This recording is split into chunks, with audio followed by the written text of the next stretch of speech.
quand l'équité est injuste, et si nos méthodes naïves pour empêcher le biais algorithmique étaient en fait discriminatoires. Bonjour à tous, bienvenue dans la revue.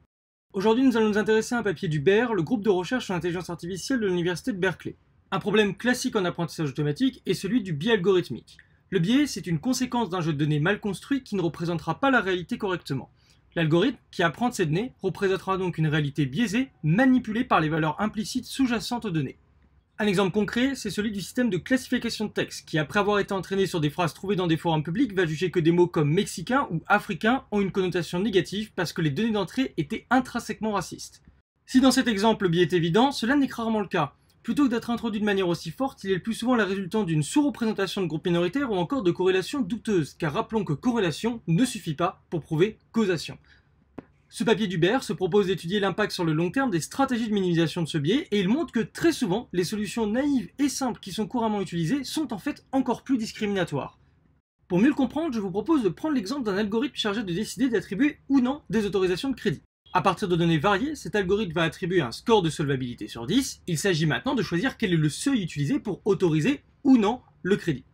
Ce score correspond en fait à une approximation de la probabilité de défaut.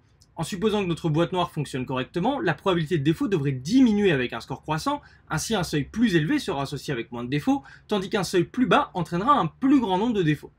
Pour l'institution bancaire, la stratégie d'optimisation de ce seuil la plus simple est de le placer là où le profit sera maximal. En effet, en connaissant le coût relatif d'un défaut par rapport à un prêt complété, il est possible de calculer un profit estimé et donc de chercher à le maximiser. En outre, il est aussi possible de s'intéresser à la performance sociale de notre algorithme.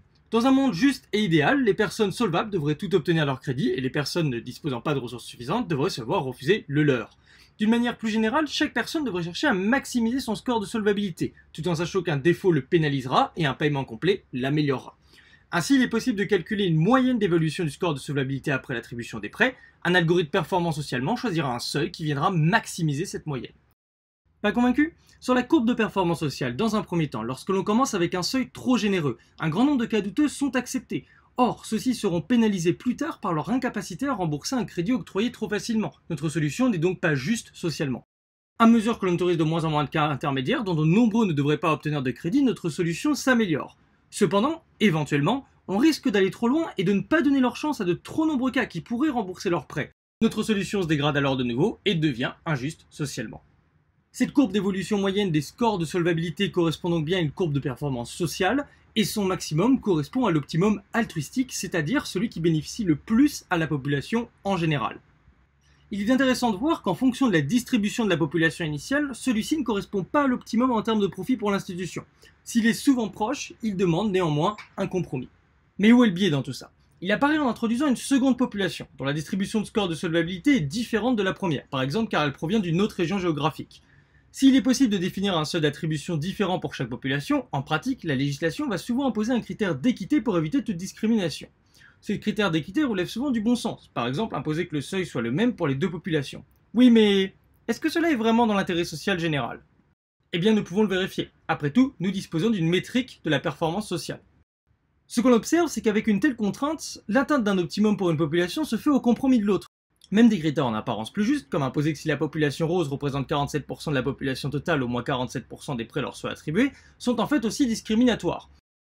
Derrière une bonne dose de bonnes intentions, dans de nombreux cas, imposer ces critères va significativement réduire la performance sociale de l'algorithme pour au moins un des deux groupes, alors que la solution socialement optimale serait de choisir un seuil différent pour chaque groupe, maximisant individuellement la performance sociale. Et ce que nous voyons ici n'est que la partie émergée de l'iceberg, avec des distributions de population relativement simples, et uniquement deux de ces populations. Ainsi, dans de nombreux cas, l'optimisation de la performance sociale d'un algorithme n'est pas compatible avec l'utilisation des critères d'équité naïfs. Il est préférable de modéliser précisément cette performance sociale et ensuite de l'optimiser. J'espère que ce papier vous a intéressé, et si vous voulez aller plus loin avec des exemples plus complexes, je vous invite à vous rendre sur le billet rédigé par l'université de Berkeley et à manipuler les visualisations interactives proposées. Voilà, cet épisode de la revue c'est terminé, merci à tous de l'avoir suivi. Si vous avez des questions, n'hésitez pas à les poser en commentaire, et si vous voulez suivre la chaîne, vous pouvez le faire sur YouTube ou sur Twitter. A très bientôt pour une prochaine vidéo.